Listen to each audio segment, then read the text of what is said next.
ทำอะไร นี่ไงแม่สิปลูกอันมักเพชรใส่ในกระสอบอันนี้ในเตาอันนี้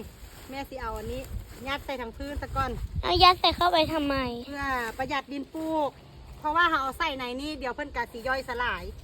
ไหนดู กลาย สิ เป็นฝุ่นเป็นปุ๋ยเลยเศษหญ้าที่แม่สับออกมานี่นะเศษหญ้าที่เราลูกมื้อนั้นไงนี่อ่า เอาไว้หมาดคอ หมาดคออะแฮมวันนี้มานอนนาอีกตาต้นหอมเพิ่นอยากไปการเขียดอีกเด้เดี๋ยวค่ำเขาจะไปการเขียด เขียดน่ารักดี เขียดน่ารักดี แต่ว่าตอนนี้เขาที่ปลูกมะเขือตะก้อนนี่แม่เอาใส่ในนี่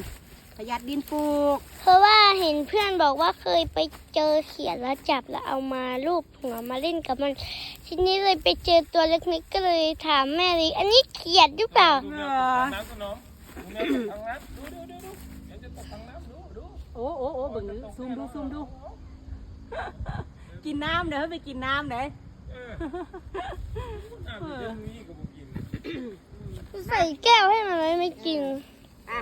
เดี๋ยวเตรียมกระสอบปลูกซะก่อน เดี๋ยวหาหญ้าเฮาเก็บไปไหนนี่เฮาจังสิไปเอาดินปลูกกับฝุ่นคอกที่เฮาหมักไว้ผสมลงไปในนี้เนาะจ้าไปเตรียมพร้อมปลูกซะก่อนบ๊ายบา